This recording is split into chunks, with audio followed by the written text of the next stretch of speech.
This Sunday, showdown on Capitol Hill. Will Democrats be able to resolve their own differences and get huge spending bills to the president, or not? Vermont's congressman will join us. We're going to have to pare it down, but the picking and choosing is going to have to be a very, very hard discussion among the Democrats, since it's us that's going to have to bear the burden of persuasion alone. Plus, area hospitals facing severe strain and staffing challenges. This week, releasing the plan. There's not a time where we're going to flick a switch and access is going to be totally fixed.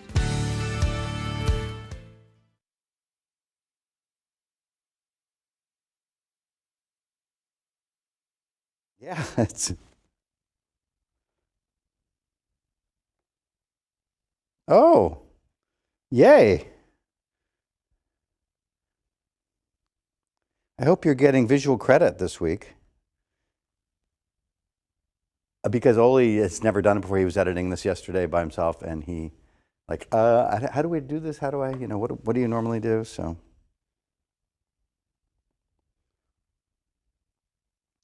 oh, well, I really don't need to.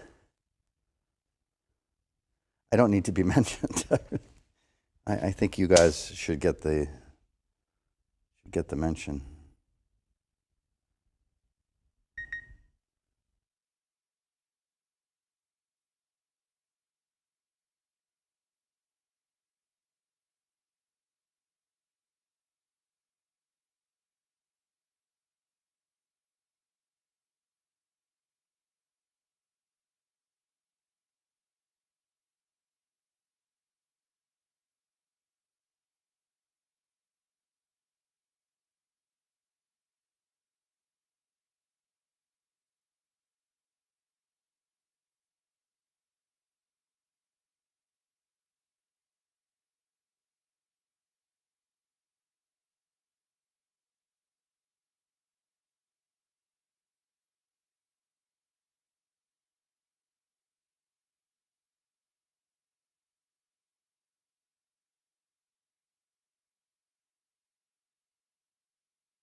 This Sunday, showdown on Capitol Hill. Will Democrats be able to resolve their own differences and get huge spending bills to the president, or not?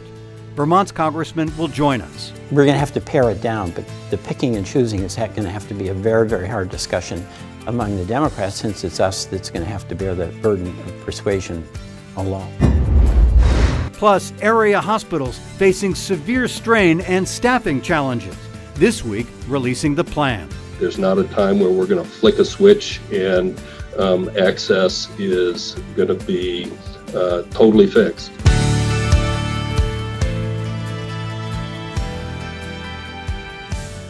Good Sunday morning, everyone. I'm Stuart Ledbetter, and this is NBC5 In Depth. Up top, President Biden has decided to reopen the U.S. border to vaccinated Canadians. For many here at home, cause for celebration. I love it. I mean, they've been excluded from coming here. We've been allowed to go up there. It doesn't seem fair. I'm hoping it'll double our business, because right now with the traffic going by, it's only American traffic, and we were counting on the Canadian traffic. Oh, it's a huge deal. I'm so happy. It's long overdue. To retailers eager for the return of Canadian visitors, to so many personal stories of families separated by the nearly 19-month border closure, November's reopening is a big deal. We'll begin there in this morning's conversation with Congressman Peter Welch of Vermont. Congressman Peter Welch, welcome to NBC5 In Depth. Thank you. Happy to have you. Good to be here.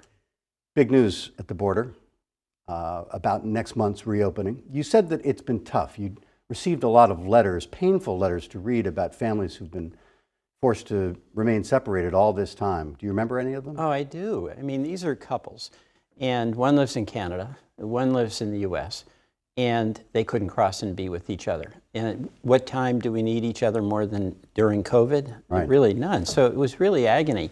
And this is a case where people were taking all the precautions and they couldn't understand, and I agree with them, by the way, why some family exception couldn't be made.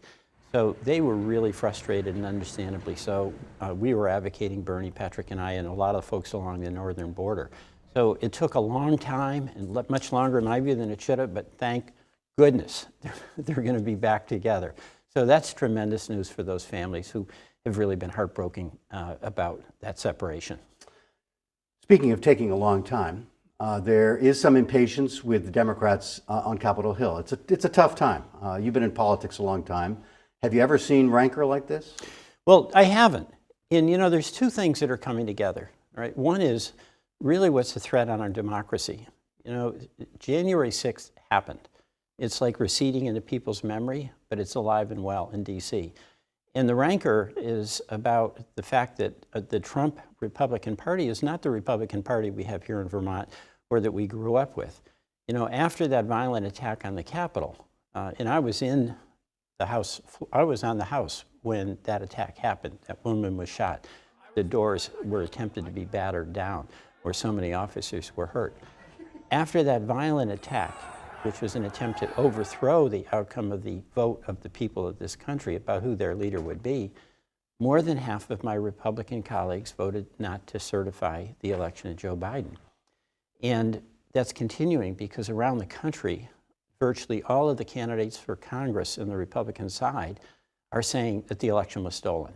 And that's a real threat to our democracy, because the two things we have to have, whether we're conservative, liberal, Republican, or Democrat, is one, acceptance of the outcome of an election and the peaceful transfer of power, and then secondly, the renunciation of violence as a political tactic. And those are still alive, and of course we're seeing it carried on in a more silent, but ultimately potentially more devastating way with the voter suppression efforts in so many states. Well, fomented by former President Trump. That's who right. was in Iowa last weekend for a rally, and that was the issue, was the 2020 election and doing something about it. That's whatever correct. that means. That's right, and that is a real threat to our democracy. You know, the Republican Party that I grew up with and have admired was stood for things that I thought are absolutely essential to the public debate: small government, lower taxes, personal responsibility. But what you see with Trump is a renunciation of democratic traditions, his effort to overthrow the election, and his view that the autocratic rule that he wants to have is what should be the future model of the country. And of course, we saw that with his affection for people like Putin, which was pretty shocking to all of us. So this is a real threat to democracy. That it's really why, in my view, the Voting Rights Act that we've passed in the House, but Senator McConnell is refusing to take up because of the filibuster, is so essential to the well-being of democracy. The people should decide, and they've got a right to have access to the vote. Beyond the 2020 election, I mean, the country has its problems, we'll know, and we're going to get to that in just a second, but former President Trump is sending out daily, sometimes several times a day, email blasts to supporters. One that we got this week said, "COVID is raging out of control. Our supply chains are crashing, little product in our stores. We were humiliated in Afghanistan. Our border is a complete disaster. Gas prices and inflation are zooming upward. How's Biden doing? Do you miss me yet?" Well, that's vintage Trump. I mean, in that entire quote, I missed any positive suggestion about how to solve any of the problems that we face, many of which were exacerbated under the Trump administration. So that's sort of a personal indictment type of attack that we've seen throughout the Trump presidency and his post-presidency as well. But where we are, in fact, is perilous for many families. And that's what is so significant about the Biden agenda. You know, it's called Build Back Better, but nobody knows what that means. Let me tell you what it means to a Vermont family. If you're a working family, if you're lucky and you have two folks, wage earners, and you got kids, you have incredible stress trying to figure out about childcare, about pre-K, about family leave if you work for an employer that simply can't afford it. And the Build Back Better agenda is about finally investing in our families. So we would have childcare where you wouldn't pay more than 7% of your income. And there'd be money in childcare so our childcare workers are paid decently. They're taking care of our kids. They deserve better pay. Pre-K, that's essential. And a lot of our local communities who want it, they can't afford it with the property tax burdens they have. Family leave. All of us are going to experience, if we haven't yet, a moment when somebody we love needs our care at home and we can't be at work. And our employers in Vermont, some are able to provide it, but many who care deeply about their employees, they can't afford it. So there's got to be some federal role. So those are the things that I think are really essential. Americans support them. And by the way, we should pay for them. And we should pay for them by not letting Jeff Bezos and other billionaires not pay any taxes, or corporations who've been extremely successful pay a fair share. Like if you bought a pair of Nike sneakers, you paid more for those sneakers than Nike paid for taxes. So that is what the Build Back Better program is, investing in families in Vermont, in Oklahoma. And one of the things that's so important to me, whether you voted for Trump or you voted for Biden, your kids need childcare. Your kids benefit from pre-K. Your son or daughter who's got a son or daughter that's sick will benefit from paid family leave. So that's really essential. There are things that President Trump, former President Trump, has opposed constantly, and you didn't hear anything in that quote that you read me that suggested he cares now about those folks. So you're referring to the $3.5 trillion reconciliation package, or the Democrats' budget, or Build Back Better, all mean the same thing. Big debate about the scope, the size of that, whether the country can afford it. That is on top of the $1 trillion infrastructure, bipartisan infrastructure package that is still awaiting a vote in the House, because the progressives in the House are holding up a vote on that until there's some kind of deal with the Build Back Better. Would you accept a smaller than $3.5 trillion package? I mean, you know how Senator Manchin feels. Wouldn't you rather, you know, half a sandwich than none at all? Well, I would. And we're going to have to make some tough decisions. And it's you know, in politics, reality matters. It's a 50-50 Senate. So any single senator can kill any component or the entire thing. In the House, we've got about a 3-vote margin.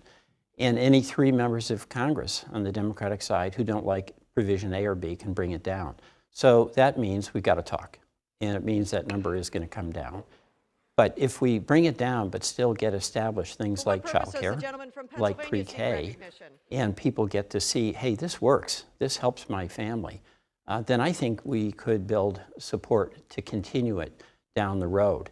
So yes, I think we're going to have to make adjustments. And I was on a Zoom call, which you loved, the Zoom calls with President Biden and 10 Democrats. And he made it clear that he understands that with the vote, we've got to bring it down.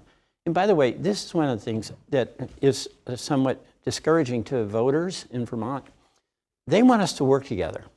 And of course, my whole career in Vermont politics and in Washington is really reaching that extra mile, taking that extra step to try to work with my colleagues. Senator McConnell has made it pretty tough. You know, he famously said his responsibility when President Obama was elected was to make him a one-term president. And now he said that essentially his goal is to fight for the failure of the Biden administration. And he's doing such things as resisting even raising the debt ceiling.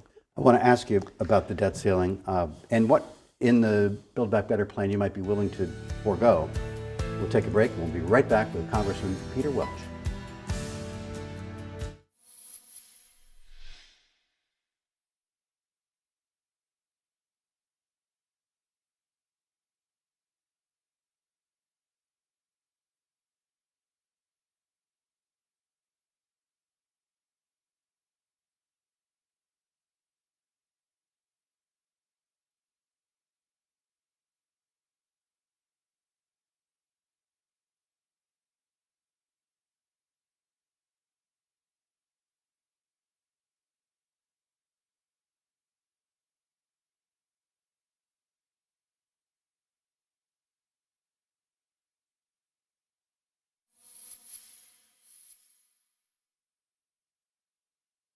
Back with Congressman Welch. Joe Manchin is demanding no more than $1.5 trillion of the $3.5 trillion package proposed by progressives. That's less than half. What would you give up? What would you be willing to give up? Well, that's the discussion that Democrats have to have. Again, it's because there's no Republicans with Senator McConnell's resistance. And the two ways to do it are, one, you cut back on everything, or you throw out something of everything. But you know, what I think makes sense is what do families need, all right? So for instance, I think pre-K is really essential. I think childcare is really essential.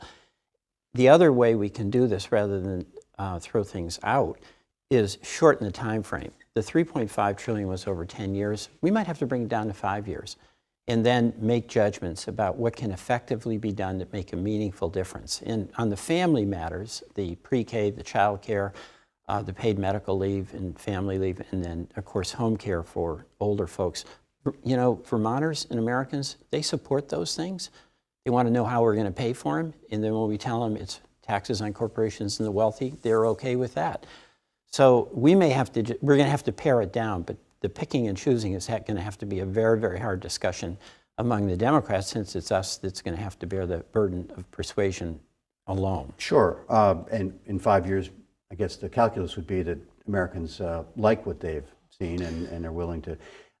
Paying for this, though, would also include a surtax on those making more than $5 million a year. Yeah, and I'm for that. I mean, it's outrageous what's happened in our tax system. It's absolutely outrageous.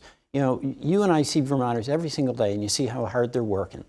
And there's not a margin here. And the wages are lower than what we need with the sky-high housing prices and gas prices going up. So we can't be asking everyday Vermonters to be paying more in taxes, especially, I mean, think about this. Jeff Bezos, who's one of the richest people in the world, over $250 billion, having vanity trips to space, taking up, you know, William Shatner. That's fun. But he didn't pay taxes one year, and he actually got a tax credit for kids. That's outrageous. And, you know, I hate that, and it's got to change. So when people think that we're doing things that are beneficial and they know that folks who have been not paying taxes are going to help pay taxes just like they are, I think they support that. And it's overdue, because we've got to help working families who are doing so much to keep things together. Let me ask you about the debt ceiling, because that's serious. The nation's never defaulted on its debt. This is money that's previously been authorized and spent. 175 of your House colleagues voted not to extend the debt ceiling. It passed short term, just until the beginning of December. What's the game? The game is to bring down the government and to destroy the Biden administration. That really is the game. Now let me just talk about the debt ceiling, because a lot of folks think that that's about authorizing new spending. It's not. It's like you get a mortgage, you borrowed the money, and you decide you're not going to pay the mortgage because you want to buy something else. You can't do that. That is not going to end well. Your house is going to be gone pretty soon. So I have always in Congress supported raising the debt ceiling when it meant that or defaulting on our obligations in the economic calamity. And I've done that whether it's a Republican or Democratic president. That should be off the table. Senator McConnell has taken a different position on this. And frankly, I think it's very dangerous and grossly irresponsible. But it's about that commitment he has to bring about failure rather than help make progress. And, you know, I think about how we do it in Vermont. I got elected Senate president the year that Jim Douglas became governor. And I remember some of my colleagues wanting initially to talk about, hey, what are we going to do to disrupt things? I said, hey, wait a minute. The same folks who elected you elected him. And we worked together. Yeah. And I think for the betterment of the state. And I think that's how it should be. Quickly, I want to ask you, Supreme Court, a lot of concern about Roe v. Wade and whether there could be a sea change. What would happen in our country if the Supreme Court substantially reversed Roe? Well, I think it'd be terrible. And you're seeing what happened. It all comes out of this Texas legislation that bans abortions after 6 weeks. And of course, many women don't even know they're pregnant at 6 weeks. What it also does is empowers individuals to essentially be bounty hunters, where they can report anybody who, quote, assists. So it might be a sister who drove her sister to the doctors. It might be a mom who did that, and they can get sued, and the person who brought the suit gets $10,000. So you're setting up this system of vigilante justice. I'm really proud of Vermont, where our legislature has passed a proposed amendment that Vermonters are going to get to vote on that essentially will enshrine Roe v. Wade in our Constitution. But this is very dangerous territory for the Supreme Court if it's going to be advocating or upholding something as horrible as the Texas law. Do you think it would help Democrats in a midterm that would otherwise be challenging? You know, frankly, Stuart, I don't want to talk about that in political terms, because just think about what it's like for a young woman who's got to make this really tough decision and has this incredible anxiety. And I think once we go into the question of does this help Democrats or Republicans politically, then it really diminishes the significance of this decision. You know, I think it's terrible what Texas did. I want to fight it. I'd be appalled if the Supreme Court upheld it. But I don't think we should be looking at this in just political terms, and I'll leave it to others to figure that out. Are you concerned that if Democrats do not come to an agreement, and soon, on infrastructure and Build Back Better, that, you know, you're not going, your base is going to lose faith in you? I'm very concerned about that. I really am, because I think we do have to deliver. And it's under very, very difficult circumstances, a 50-50 Senate with the determined opponent in Senator McConnell, who has a lot of levers of power, a 3-vote margin in the House.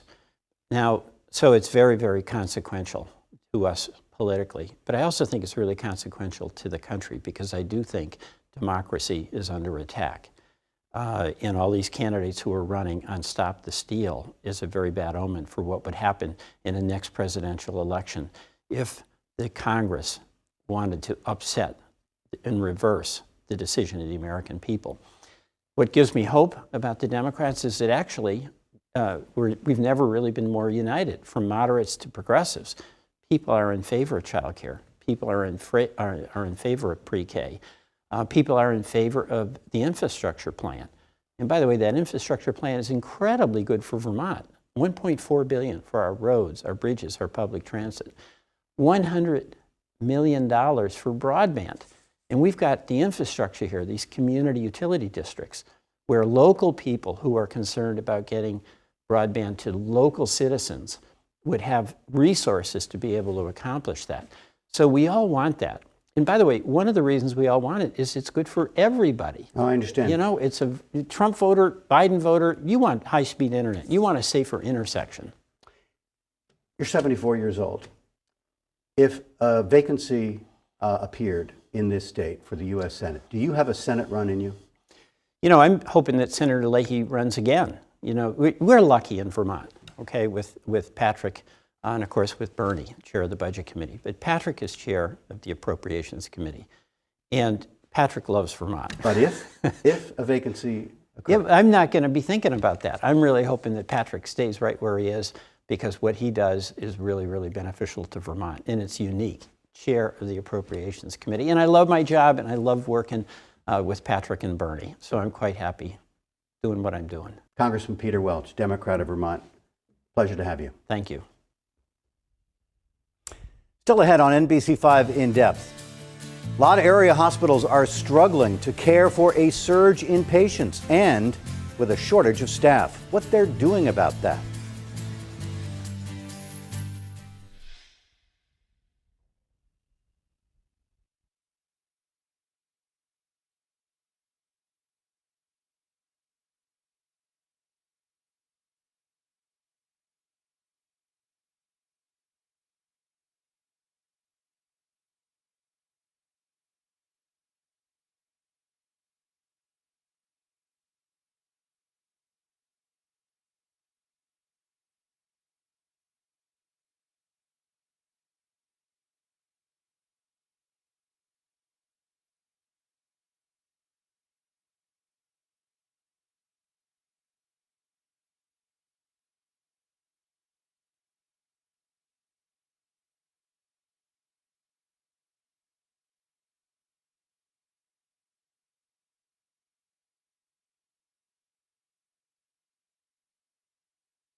The COVID-19 problem is not going away yet. Vermont this week saw its highest 7-day average of new cases. The pandemic and delayed care last year straining local hospitals.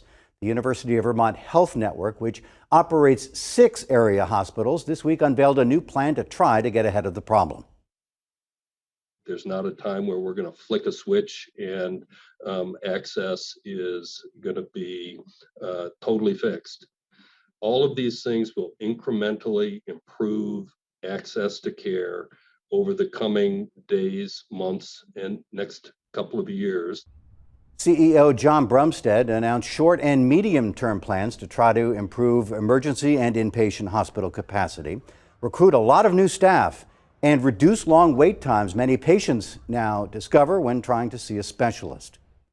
NBC5 News reporter Elena Barilla joins us.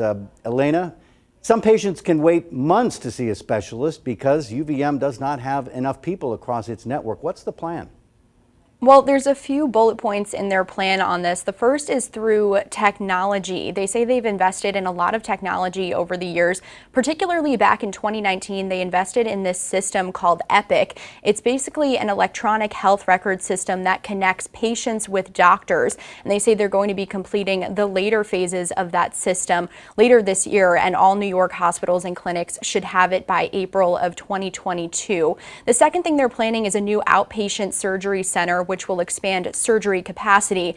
And then they plan to increase telehealth. One of the most interesting statistics I learned this week was actually the year before the pandemic, they had about 1,000 telehealth visits. That went up in 2020 to 220,000 visits. They plan to increase the use of those and improve the workflow of those visits as well. Yeah, it's been a big change in the pandemic. What about the statewide vaccine mandate for New York healthcare workers? You know, you get the jab or you're out of a job. There was a court fight over a religious exemption. What's the update there? Yes, Stu. Well, to give a little bit of background on that vaccine mandate, I spoke with an Albany-based attorney this week, and we sort of talked about how that mandate included medical exemptions, but not religious exemptions. So there were healthcare workers who took legal action over that, saying it was a violation of their sincerely held religious beliefs. And federal judges then put things on hold. But there was a ruling this week that those with religious exemptions could continue to work. That was in their favor. But the governor says she's going to fight this. She says, quote, "My responsibility as governor is to protect the people of this state, and requiring healthcare workers to get vaccinated accomplishes that. I stand behind this mandate, and I will fight this decision in court to keep New Yorkers safe." I also thought it was important to note that ahead of this decision, hospital officials at CVPH were pretty concerned about this. At the time, they had 52 people working with religious exemptions being tested weekly, but they said losing them would have a, quote, serious impact. Elena Barilla, thank you. Thanks, Stu. Northwestern Medical Center in St. Albans, which is not part of the UVM network, also reporting staff shortages this week, including the fact that some of their nurses are home caring for kids who might have been exposed at school and are now in home quarantine. The hospital has put all elective surgeries on hold for at least the next couple of weeks. And finally, an update to our September segment on the trouble facing organic dairy farmers. It followed an announcement from Horizon Organic that they're pulling out of the Northeast market next summer, which will leave 28 Vermont farms without a buyer. This week, Stonyfield Organic said it will step up their purchases. Stonyfield said it's the first time they've opened their supply lines in more than 3 years due to an oversupply of milk, but say they made the decision because the situation facing those dairy farmers was dire. That's our program for this week. I'm Stuart Ledbetter. For all of us here at NBC5, thank you.